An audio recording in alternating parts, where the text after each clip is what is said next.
من الشيطان الرجيم بسم الله الرحمن الرحيم ربي زدني علما ربي زدني علما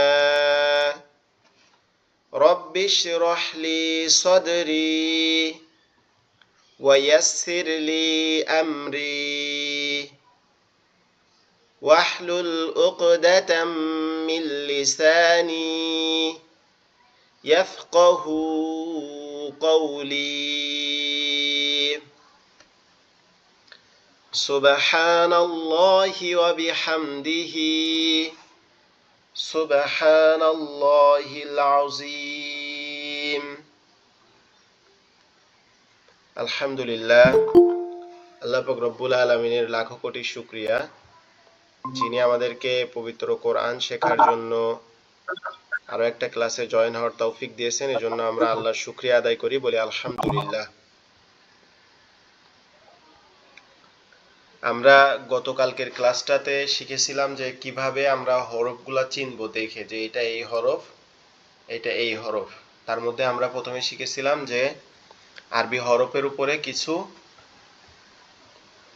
ফোঁটা থাকে, আরবি হরফের উপরে অথবা নিচে কিছু কি থাকে, ফোঁটা থাকে।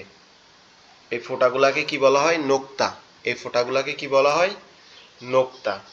তো আমরা প্রথমে শিখেছিলাম যে আরবি হরফ 29টি, এর মধ্যে নোক্তাওয়ালা হরফ হচ্ছে 15টি, নোক্তা ছাড়া হরফ হচ্ছে 14টি। নোক্তাওয়ালা হরফ হচ্ছে 15টি, নোক্তা ছাড়া হরফ হচ্ছে 14টি। তো আমরা প্রথমে হরফগুলো একবার পড়ব, এরপরে আমরা একটা হরফ আমরা কোথা থেকে উচ্চারণ করব, তার লেখার নিয়ম কিরকম হবে, এগুলো আমরা আবার পড়ব ইনশাআল্লাহ। আমি একবার পড়ি, তারপরে আপনাদেরকে ক্লাসের শেষের দিকে পড়তে দিব ইনশাআল্লাহ। আলিফ, বা, তা, ফা, জিম, হা, খ,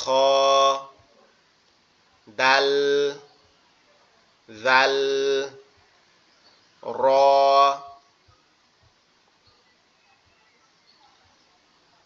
ঝা, সিন, শিন, صاد ضاد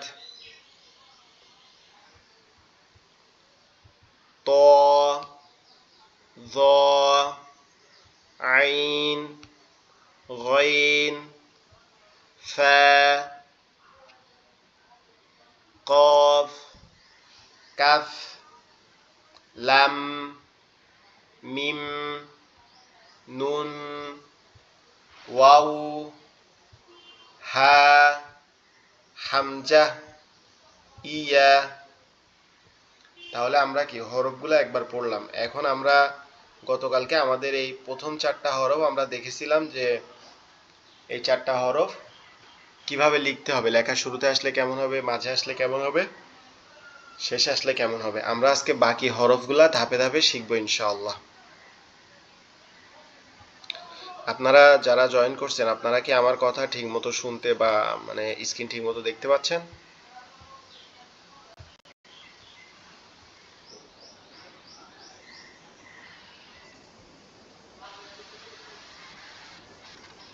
দেখতে পাচ্ছি। ওকে, ধন্যবাদ ভাই আপনাকে। আচ্ছা, আমরা এখন গতকালকের মতো লিখে লিখে শিখবো যে হচ্ছে আমরা অন্য যে হরফগুলো আছে সেগুলো আমরা দেখবো এখন। ওকে, আমরা প্রথমেই শিখবো, আমরা গতকালকে শিখেছিলাম আলিফ, বা, তা, সা, জিম সা পর্যন্ত। তাহলে আমরা আজকে অক্ষরগুলো একবার লিখি, ঠিক আছে? এটা হচ্ছে কি আলিফ, এটা হচ্ছে বা, এটা হচ্ছে তা, এটা হচ্ছে কি সা। আলিফ, বা, তা, সা। এখন যদি আমরা এই বা, তা, সাকে একসাথে লিখি, আমরা গতকালকে দেখেছিলাম যে বা শুরুতে আসলে এরকম, মাঝে আসলে এরকম, শেষে আসলে এরকম পরিপূর্ণ। বা বা বা। এরপরে তা এর ক্ষেত্রে শুরুতে আসলে এরকম, মাঝে আসলে এরকম, শেষে আসলে এরকম। তা তা তা। সা এর ক্ষেত্রেও একই রকম ছিল যে শুরুতে আসলে এরকম, মাঝে আসলে এরকম, শেষে আসলে এরকম। ঠিক আছে, এখন আজকে আমরা দেখব যে আমরা তিনটা অক্ষরকে একসাথে লিখব। ঠিক আছে, প্রথমে এইভাবে লিখি যে বা আলিফ, তা আলিফ, সা আলিফ। তাহলে এখানে আমরা তিনটা অক্ষর শিখলাম কি আলিফের সাথে, বা আলিফ, তা আলিফ, সা আলিফ।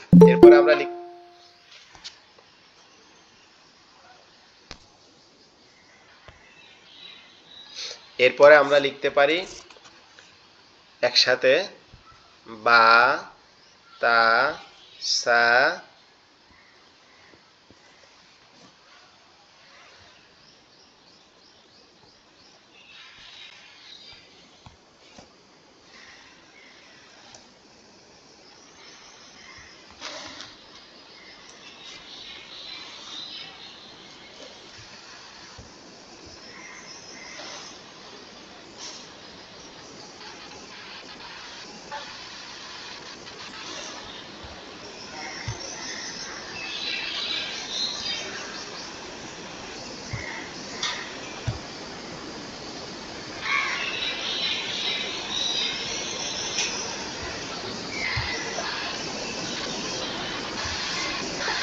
আচ্ছা আমরা এখানে এখন আমরা লিখতে পারি যে একটু নেটওয়ার্কে ডিস্টার্ব করছিল, এজন্য আমি আন্তরিকভাবে দুঃখিত।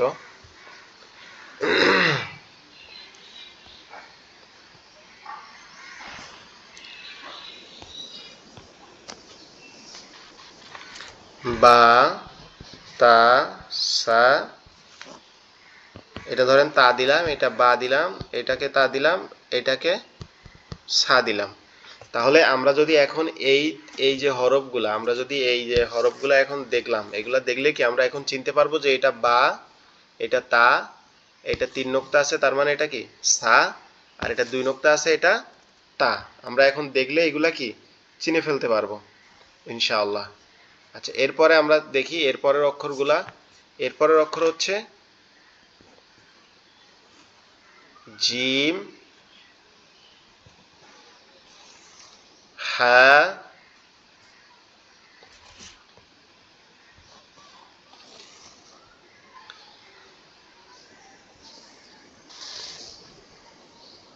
খ। জিম হা খ, জিম হা খ। এখন আমরা দেখব যে জিম হা খ এইগুলা শুরুতে আসলে কেমন হয়, শেষে আসলে কেমন হয়, মাঝে আসলে কেমন হয়। জিম যে অক্ষরটা আছে, হা খ, জিম হা খ, এই তিনটা অক্ষরই কি একই রকম দেখতে। তিনটা অক্ষরই একই রকম দেখতে। তাদের পার্থক্য কোথায়? তাদের পার্থক্য হচ্ছে শুধুমাত্র হরফের ক্ষেত্রে। পার্থক্যটা কোথায়? হরকতের এই যে নোক্তার ক্ষেত্রে। ঠিক আছে, জিমটা লেখার শুরুতে আসলে এরকম ভাবে আসবে, এই লেখার শুরুতে আসলে এরকম আসবে, নিচে একটা নোক্তা হবে। লেখার শুরুতে আসলে এরকম আসবে, নিচে একটা নোক্তা হবে। এরপরে যদি লেখার মাঝে আসে তাও এরকম হবে। লেখার শেষে আসলে তখন এরকম একটা পরিপূর্ণ অক্ষর আসবে, এরকম একটা পরিপূর্ণ অক্ষর আসবে। এটাও জিম, এটাও জিম।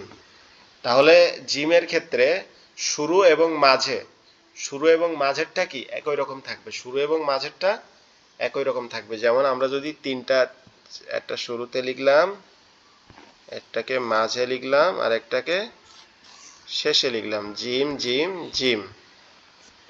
তাহলে দেখা যাবে কি শুরুরটা সেম, মাঝেরটাও কি সেম, শেষেরটা কি পরিপূর্ণ, শেষেরটা পরিপূর্ণ অবস্থায় আসছে।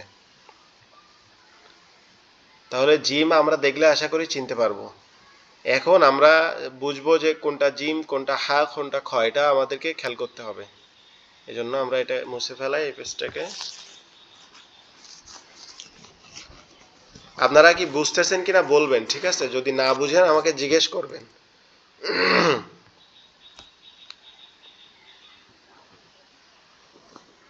আলামিন ভাই বুঝতেছেন?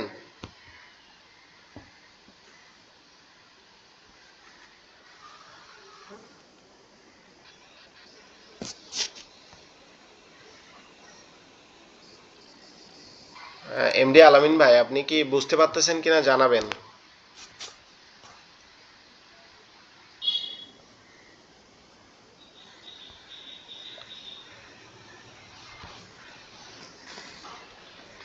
জিম যদি লেখার শুরুতে আসে এরকম হবে, নোক্তাটা হবে কোথায়? নিচে। লেখার মাঝে আসলে এরকম হবে, নোক্তাটা হবে কোথায়? নিচে। আর লেখার শেষে আসলে এরকম পরিপূর্ণ হবে, নোক্তাটা হবে তার পেটের মধ্যে, ঠিক আছে, তার মাঝে। তাহলে লেখার শুরুতে আসলে এরকম হবে, লেখার শুরুতে আসলে এরকম, লেখার মাঝে আসলে এরকম, লেখার শেষে আসলে একটা ফুল, একটা বড় অক্ষর হবে। আর নোক্তাটা কোথায় হবে? যেগুলা লেখা শুরু এবং মাঝে আসবে তাদের নোক্তাটা হবে কি? নিচে। এরপরে আমরা দেখি হাটা।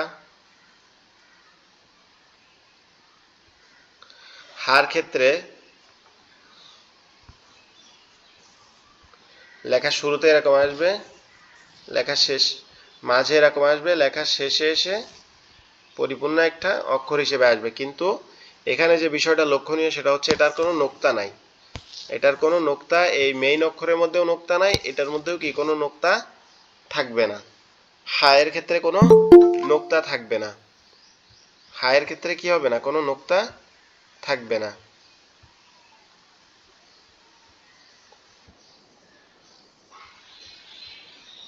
আসসালামু আলাইকুম, অলিদ ভাই কেমন আছেন? ওয়ালাইকুম আসসালাম, আলহামদুলিল্লাহ হুজুর, ভালো। আপনি কেমন আছেন? আলহামদুলিল্লাহ। স্ক্রিন দেখতে পাচ্ছেন? জি জি, দেখতে পাচ্ছি। ওকে, ধন্যবাদ। গতকালকে একটা ক্লাস করাইছি। গতকালকে ক্লাস একটা করাইছি, ওটার ভিডিও আমি আপনাকে দিব। আমি করছিলাম কিন্তু আপনি মনে হয় ব্যস্ত ছিলেন। জি, সানডে আমার আবার আসি দেরি হয় তো সাইডে, আমি এই জন্য আর কি। তো ঠিক আচ্ছা, আছে। ওকে। আর হচ্ছে কন্টিনিউ চলবে নাকি ক্লাস, না সপ্তাহে 2-3 দিন এরকম? না, সপ্তাহে আপনার 4 দিন করে চলবে ইনশাল্লাহ। আচ্ছা, ঠিক আছে। আপনি জয়েন থাকতেছেন ঠিক তো, না? আছে।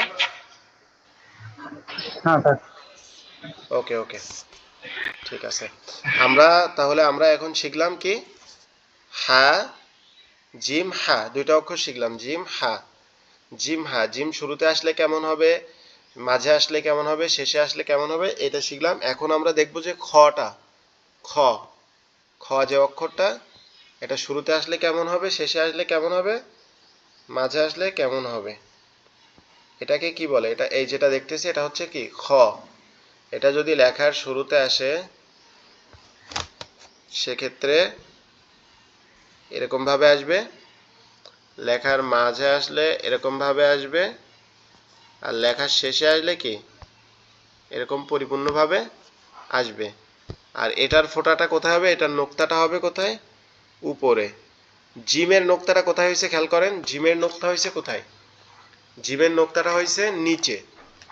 জিমের নোক্তাটা হয়েছে কোথায়? নিচে। এই যে নিচে। আর হা এর কোনো নোক্তা নাই, হা খালি। হা কি? হা হচ্ছে খালি। হা অক্ষরটা হচ্ছে খালি। জিমের মধ্যে এক নোক্তা আছে, যেটা যদি একদম পরিপূর্ণ অক্ষর আসে সেক্ষেত্রে কি হবে? তার মাঝে বসবে। আর যদি সে শুরুতে এবং মাঝে আসে লেখার মধ্যে তাহলে এরকম নিচে বসবে। এরপরে হা খালি, হা এর কোনো নোক্তা নাই, হা এর ক্ষেত্রে কোনো নোক্তা নাই। এরপরে খ এর উপরে এক নোক্তা, খ এর উপরে এক নোক্তা। খ শুরুতে আসুক, মাঝে আসুক, শেষে আসুক, যেখানেই আসুক, খ এর নোক্তা কি হবে? খ এর নোক্তা সবসময় উপরেই থাকবে। শুরুতে আসুক, শেষে আসুক, নিচে আসুক, যেখানেই থাকুক, খ এর নোক্তা কোথায় থাকবে? খ এর নোক্তাটা সবসময় উপরেই থাকবে। আচ্ছা, এরপরে আমরা দেখি। তাহলে আমরা এখন শিখলাম জিম, হা, খ। এরপর আমরা দেখবো হচ্ছে দাল, জাল, র, ঝা। চারটা অক্ষরকে আমরা একসাথে দেখব। দাল, জাল, র, ঝা।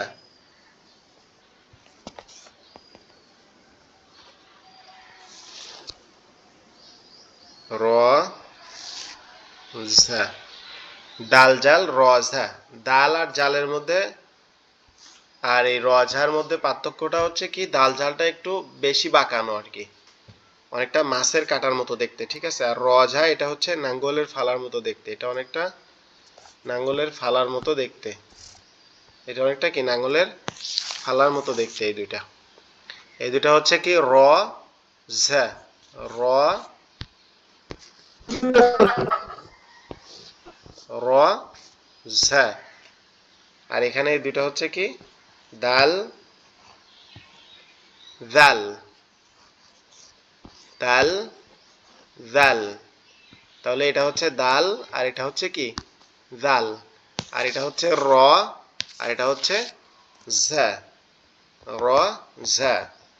তাহলে আমরা দেখলাম দাল জাল র ঝা। এখন আমরা একটা একটা করে দেখব যে এইগুলা লেখার শুরুতে আসলে কেমন হয়, শেষে আসলে কেমন হয়, মাঝে আসলে কেমন হয়। আমরা প্রথমে দেখি দাল জালকে দেখি, ঠিক আছে। ডাল এবং জাল দুইটাই কি একই রকম দেখতে, শুধু একটা নোক্তার পার্থক্য। এটা যদি লেখার শুরুতে আসে, যেমন দিনুন, দি নুন, দালিয়া যে দি, নুন দুই পেশ নুন, দি নুন। এটা যখন লেখার শুরুতে আসবে তখন এটা কি কারোর সাথে লেগে থাকবে না, অন্য কোনো অক্ষরের সাথে লেগে থাকবে না। লেগে থাকবে না বলতে দালের এর পরে যদি কোনো অক্ষর আসে তাহলে সে দালের সাথে এরকম ভাবে অ্যাটাচ থাকবে না, সে কি দাল ছাড়া পৃথক থাকবে এরকম। এই দালটা দেখছেন কারোর সাথে, কারোর গায়ের সাথে কিন্তু লেগে নেই, আলাদাভাবে বসছে। লেখার শুরুতে আসলে এরকম হবে, তারপরে যদি লেখার মাঝে আসে আর দিন, আর দি, আর দিনুন, ঠিক আছে। এখানে কোথায় আসছে, লেখার মাঝে আসছে। লেখার মাঝে আসলে কি হবে, তার ডান দিকের অক্ষরের সাথে লেগে থাকবে। লেখার মাঝে আসলে তার ডান দিকের অক্ষরের সাথে লেগে থাকবে, কিন্তু দাল কখনো তার বাম দিকের অক্ষরের সাথে লেগে থাকবে না। দাল যদি তার বাম দিকের অক্ষরের সাথে লেগে থাকে, অর্থাৎ যদি এরকম হয়,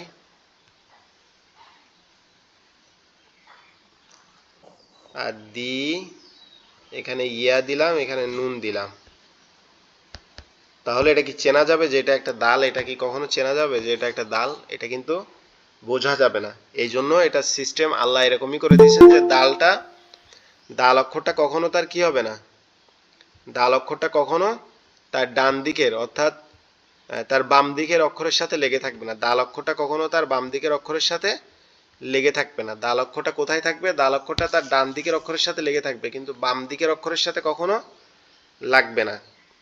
জালের ক্ষেত্রেও একই রকম। দেখেন আমরা যদি এটা চেঞ্জ করে দেই, যে এইখানে এটা যদি নোক্তাটা আমরা চেঞ্জ করে দেই,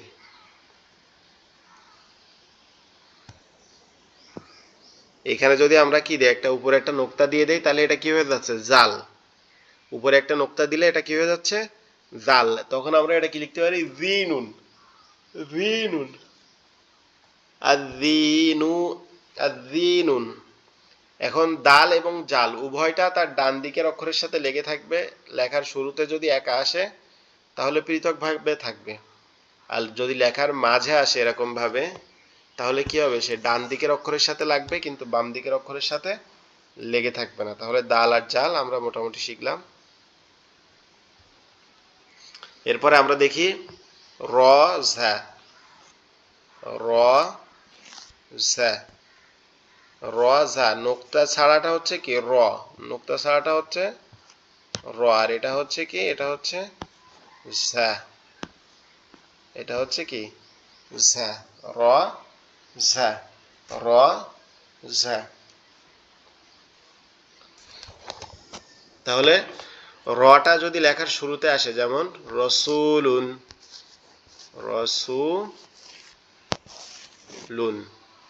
র সু লাম দুই পেশ লুন, রসুলুন, যদি লেখার শুরুতে আসে তাহলে কারোর সাথে কি হবে না, কারোর সাথে অ্যাটাচ থাকবে না, পৃথকভাবে বসবে, কারোর সাথে লেগে থাকবে না, পৃথকভাবে বসবে। র অক্ষরটা যদি লেখার শুরুতে আসে তাহলে কি থাকবে না, কারোর সাথে লেগে থাকবে না, আলাদাভাবে বসবে। আর যদি লেখার মাঝে আসে, যেমন আর রসুলুন,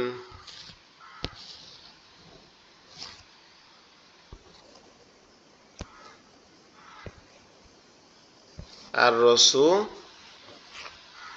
লাম দুই পেশ লুন, আর রসুলুন,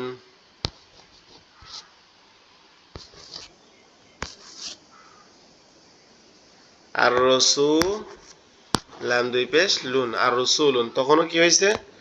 তখন সে তার ডান দিকের অক্ষরের সাথে লেগে আছে, তখন তার ডান দিকের অক্ষরের সাথে লেগে আছে, কিন্তু বাম দিকের অক্ষরের সাথে কখনো লেগে থাকবে না, কারণ বাম দিকের অক্ষরের সাথে লেগে থাকলে তখন তার কোনো অস্তিত্ব থাকবে না। যেমন ঝুলসিলা, আমরা যদি এখানে খেয়াল করি যে ছায়ালাম পেশ ঝুল ঝি লাম জবল্লা, এই যে এখানে দেখেন ঝাটা কি প্রথমে ঝা আসছে, প্রথমে ঝা যেটা আসছে প্রথমে সেটা কি পৃথক, কিন্তু যখন মাঝে আসছে তখন সে তার ডান দিকের অক্ষরের সাথে লেগে আসছে, যখন সে মাঝে আসছে তখন সে তার ডান দিকের অক্ষরের সাথে লেগে আসছে, কিন্তু বাম দিকের অক্ষরের সাথে লেগে নেই। এটা আমাদেরকে মনে রাখতে হবে। মনে না রাখলেও আগামী ক্লাসগুলোতে আমি ধাপে ধাপে আপনাদেরকে মনে করাই দিব ইনশাল্লাহ, আপনারা জাস্ট এখন একটু দেখে রাখেন। তাহলে আমরা শিখলাম দাল, জাল, র, ঝা, ঠিক আছে। আর এর আগে শিখলাম কি?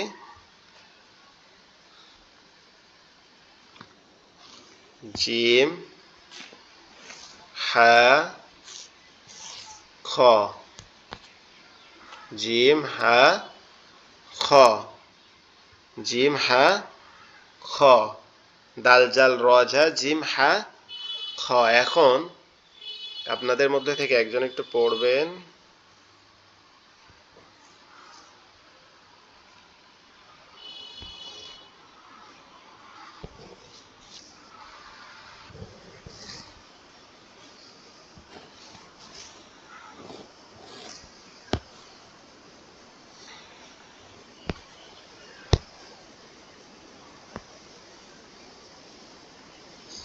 আচ্ছা, নিচের এই নিচের এই যে লাইনটা, যেটা আমি লাল দাগ দিয়ে গোল করে দিচ্ছি, এটা কে পড়বেন? এটা হচ্ছে ওয়ালিদ ভাই। এটা আপনি পড়তে পারবেন? দেখেন তো ওয়ালিদ ভাই বা হচ্ছে আলামিন ভাই। জি হবে, বলতে পারবো। আচ্ছা, আপনি আগে পড়েন তো ওয়ালিদ ভাই। জিম হাদাল, জিম হাদাল, খ, র, জিম, ঝা। জিম জাল, এটা জাল, জাল জাল, জাল। জি। আচ্ছা, আলামিন হোসেন ভাই আপনি পড়েন তো।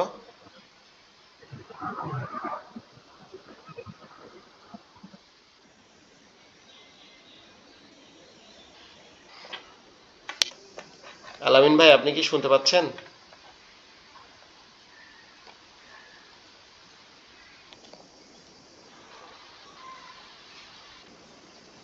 আচ্ছা, হয়তোবা উনি কোনো কারণে বিজি আছে। তাহলে এনামুল ভাই যদি ফ্রি থাকেন আপনি পড়তে পারেন এই লাইনটা। হ্যালো, জি জি বলেন।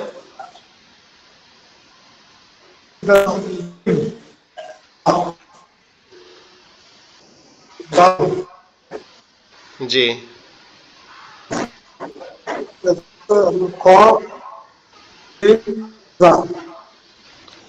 জি, ওকে, মাশাল্লাহ, সুন্দর হয়েছে। আপনি চেষ্টা করবেন আর কি পড়ার, পড়া বললে কি হয়, পড়া বললে নিজের মধ্যে সাহস তৈরি হয়, ঠিক আছে। ওকে, তাহলে আমরা আমরা শিখলাম আলিফ বা তা সা জিম হা খ দাল জাল র ঝা। এরপরে আমরা শিখবো হচ্ছে সিন এবং শিন, সিন এবং শিন, সিন এবং শিন। এই সিন আর শিনের মধ্যে পার্থক্য হচ্ছে শুধুমাত্র তিনটা নোক্তার। হুজুর, জি এই মানে উচ্চারণের জায়গাটা একটু বলে দিয়েন, অনেকদিন মানে এটা হ্যাঁ, আমি চলছে বলে নাই দিব তো। এটা।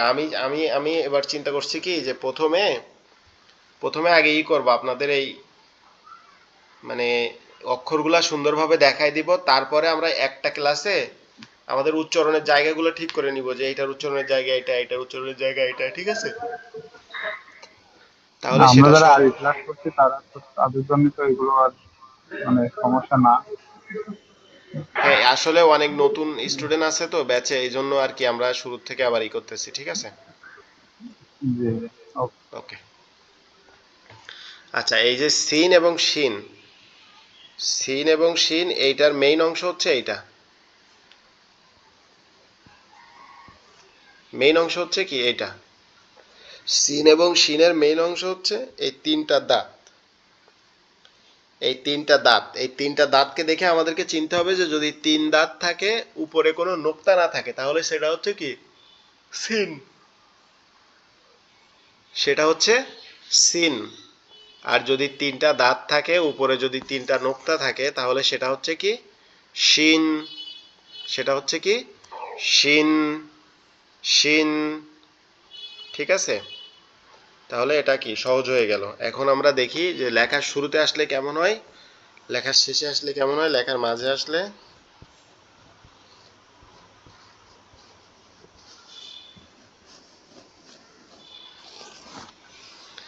লেখার শুরুতে আসলে এরকম হবে, তিনটা দাঁত থাকবে। শুধুমাত্র লেখার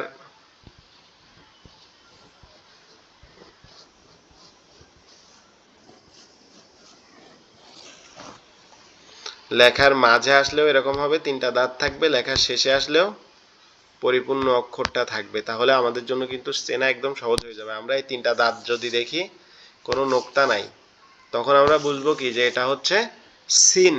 সিন মানে এটা হালকা আওয়াজ হবে, আমাদের জিহ্বার আগা নিচের দুই দাঁতের আগার সঙ্গে হালকা লেগে আওয়াজ হবে সিন। সিন নোক্তা ছাড়া, সিন নোক্তা ছাড়া, সিন নোক্তা ছাড়া, সিন। এরপরে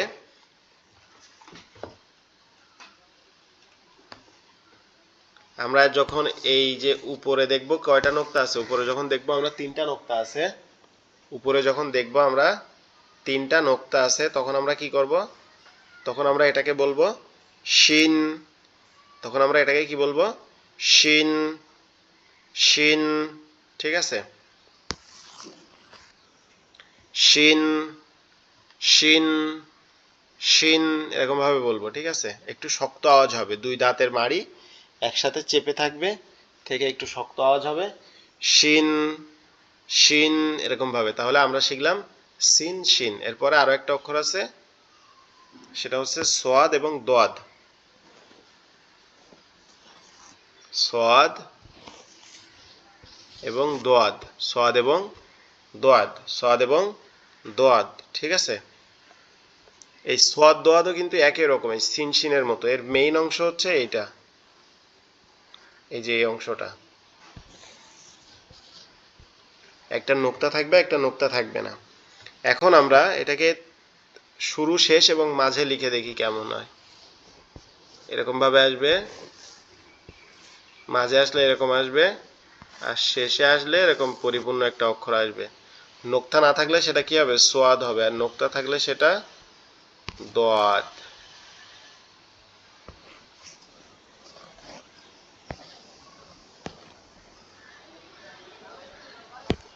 এটা দোয়াদ। নিচেরটা কি? দোয়াদ। একটা হচ্ছে সোয়াদ।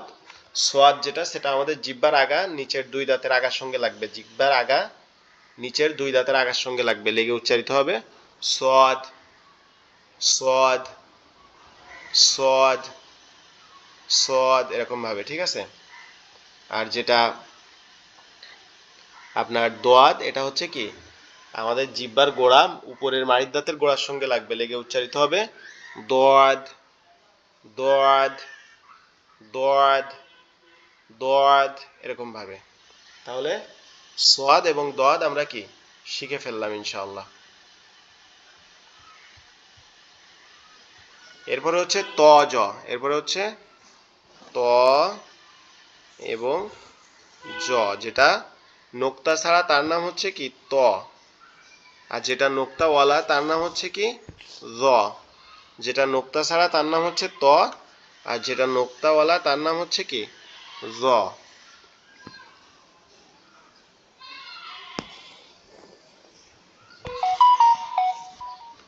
তো লেখার শুরুতে আসলেও এরকম হবে, লেখার মাঝে আসলেও এরকম হবে, আবার লেখার শেষে আসলেও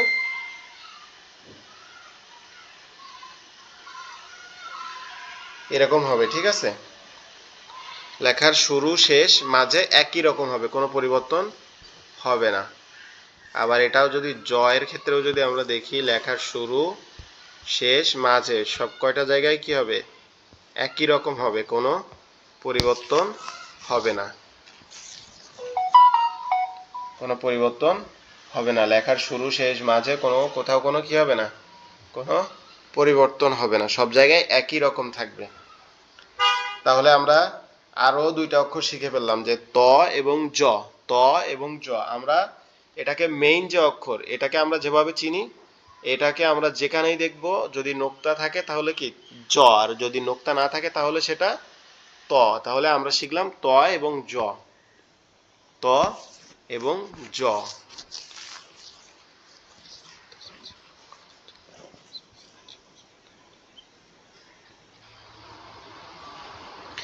এরপরে আমরা শিখব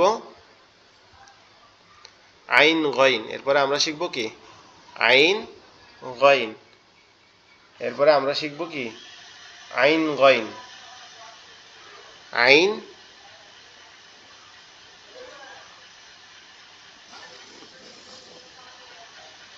গইন, আইন গইন। এই আইন গইনটা একটু কঠিন আছে, আইন গইনটা একটু কঠিন আছে।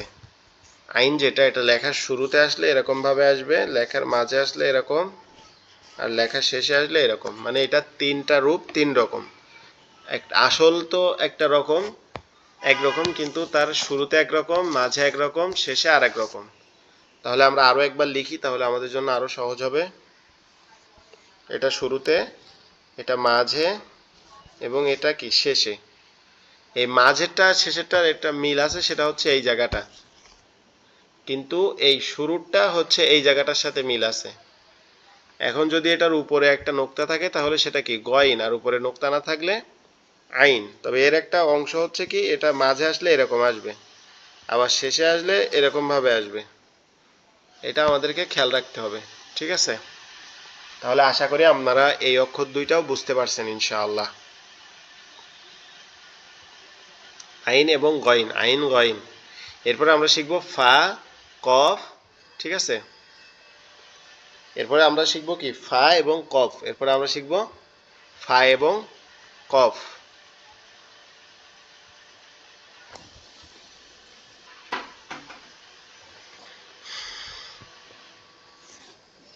এটা হচ্ছে ফা, এটা হচ্ছে কি কফ।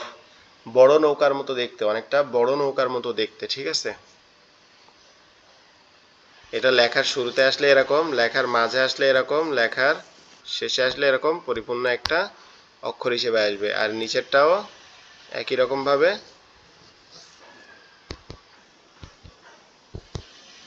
লেখার শুরুতে আসলে কি হবে, দুইটা নোক্তা হবে, লেখার মাঝে আসলে দুইটা নোক্তা হবে, লেখার শেষে আসলে এরকম একটা গোলের উপরে, সম্পূর্ণ একটা অক্ষরের উপরে দুইটা নোক্তা থাকবে, ঠিক আছে?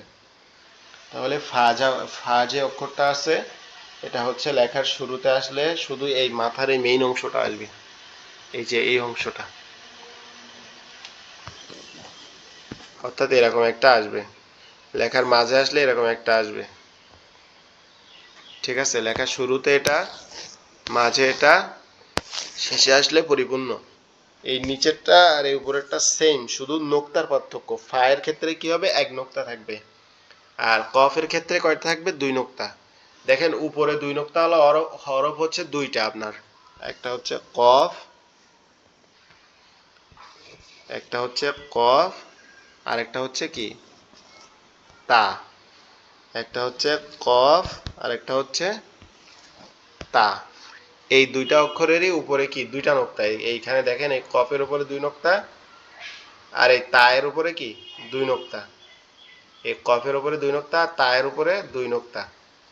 তাহলে এটা যদি আমরা একটু খেয়াল রাখি যে দুইটা অক্ষরে শুধু দুই নোক্তা উপরে, তার মধ্যে একটা হচ্ছে কি কফ আর একটা হচ্ছে তা, একটা হচ্ছে কফ আর একটা হচ্ছে তা। তাহলে আমরা ফা কফ শিখলাম। এরপর হচ্ছে আমরা কাফ এবং লাম শিখবো, কাফ এবং লাম।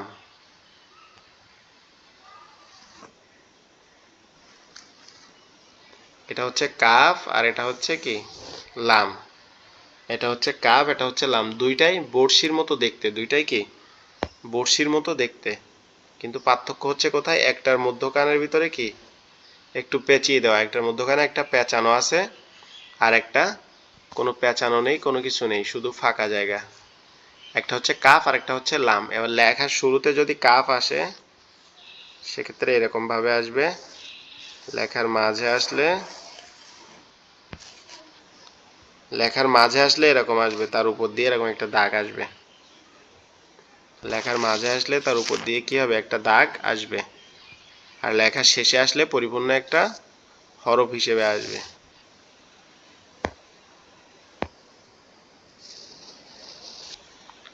তাহলে কাফটা আমরা শিখলাম। আর লামের ক্ষেত্রে, লামের ক্ষেত্রে কোনো পরিবর্তন নাই, শুধুমাত্র লেখার শুরুতে আসলে এরকম, লেখার মাঝে আসলে এরকম, লেখার শেষে আসলে এরকম। এখানে আরেকটা বিষয় বলি, যে আমরা বলছি যে আলিফ তার বাম দিকের কোনো অক্ষরের সাথে লাগে না। এখন দেখতে পারি আমরা এরকম যে বা লাম, বা লাম, ঠিক আছে, এই যে বা, এটা তা লাম।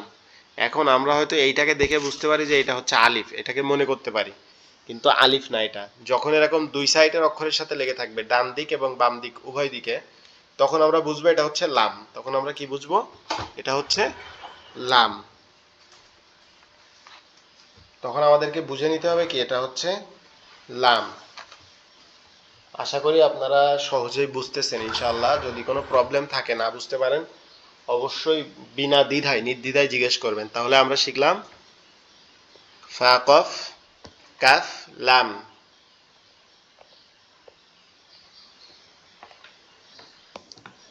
এরপরে আমরা শিখবো মিম। এরপরে আমরা শিখবো কি মিম।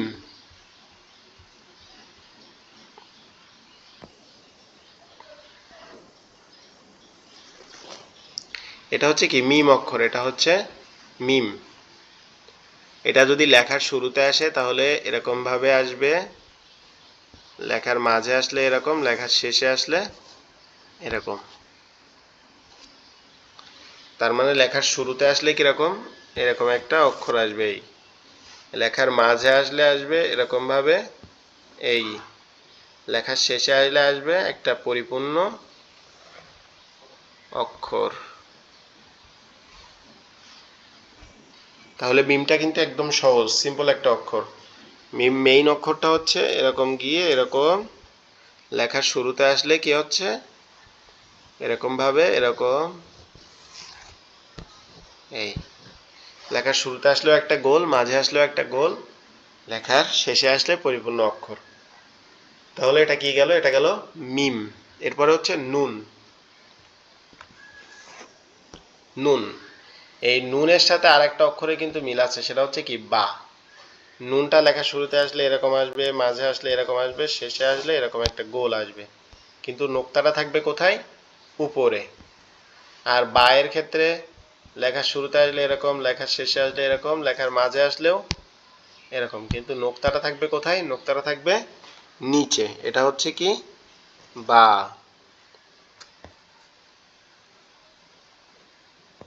এটা হচ্ছে বা, আর এটা হচ্ছে কি নুন।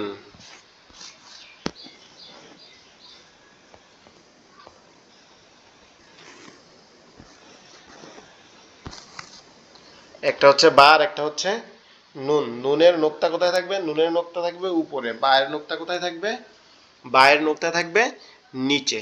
ঠিক আছে, তাহলে আমরা শিখলাম মিম নুন। এরপরে আমরা শিখবো কি wow. Wow, wow, wow, wow. এই ওয়াওটা কিসের মতো, ওয়াওটা অনেকটা একটা কমার মতো দেখতে, ওয়াওটা অনেকটা একটা কমার মতো দেখতে, একটা কমার মতো দেখতে। এই ওয়াওটা লেখার শুরুতে আসলে কারোর সাথে লেগে থাকে না, যেমন ওয়াল্লাযীনা, ওয়াল্লাযী, না, ওয়াল্লাযীনা এখানে কি কারোর সাথে লেগে নেই, সে একা বসছে। লেখা যদি মাঝে আসে, যেমন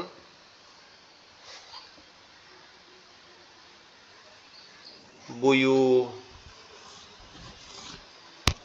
ঠিক আছে, বাও পেশ বু।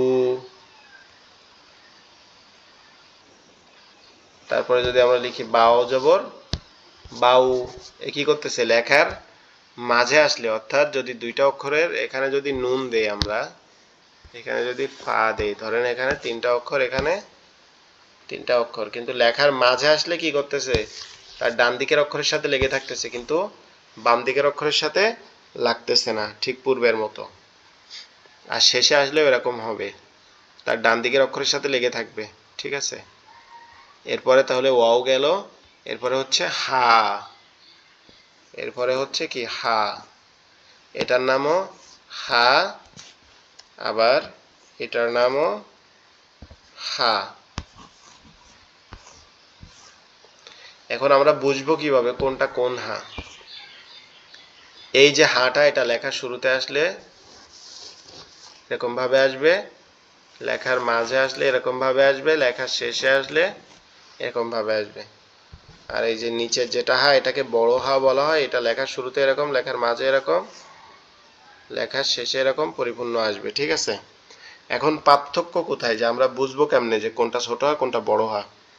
এই যে ছোট হা যেটা, এটার আওয়াজটা হবে বড়, হা হা হা, ইহদিনাস সিরাতাল মুস্তাকিম। আর এই যে হাটা, এটার আওয়াজটা হবে কি চাপা, আলহামদুলিল্লাহ আলহামদুলিল্লাহ, ঠিক আছে। হাত্তা যুরতুমুল, হাত্তা, এটার আওয়াজটা কি হবে, গলা চেপে হবে। তাহলে আমরা শিখলাম হা। এরপরে হচ্ছে একটা আছে, সেটা হচ্ছে হামজা। সেটা হচ্ছে কি হামজা। হামজাটা কিরকম, লেখার শুরুতে আসলে ওইরকম, লেখার মাঝে আসলে ওইরকম, লেখার শেষে আসলে ওইরকম। এখন হামজাটা কিছু ক্ষেত্রে এরকম ব্যবহার হয় যে ওয়াও এর উপরে একটা হামজা থাকতে পারে, আলিফের উপরে একটা হামজা থাকতে পারে, ফা এর উপরে একটা হামজা থাকতে পারে। হামজা মূলত অন্য অক্ষরের উপরে ব্যবহার হয়। এই হামজা অক্ষরটা যখন অন্য কোনো অক্ষরের উপরে আসবে, তখন এই নিচের অক্ষরটা কি যাবে, বাদ যাবে, গিয়ে উপরের হামজাটাকে উচ্চারণ করতে হবে। নিচের অক্ষরটা বাদ গিয়ে উপরের হামজাটাকে উচ্চারণ করতে হবে। এরপরে হচ্ছে ইয়া। এরপরে একটা অক্ষর আছে, সেটা হচ্ছে কি ইয়া। ইয়াটা তায়ের সাথে মিল আছে, লেখার শুরুতে শুরুতে আসলে এরকম আসবে, শেষে আসলে এরকম আসবে, সর্বশেষে আসলে এরকম আসবে, ঠিক আছে।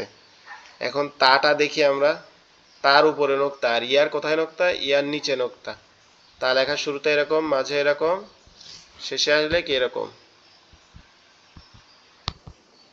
তাহলে ইয়া আর তার মধ্যে পার্থক্য কোথায়, ইয়ার নোক্তা হচ্ছে নিচে, আর তায়ের নোক্তা হচ্ছে কোথায়, উপরে। ইয়ার নোক্তা হচ্ছে নিচে, তায়ের নোক্তা হচ্ছে কোথায়, উপরে। এখন আপনারা কি মোটামুটি এই যে আমরা আজকে যে অক্ষরগুলা দেখালাম আপনাদেরকে, এগুলা কি মোটামুটি বুঝতে পারছেন?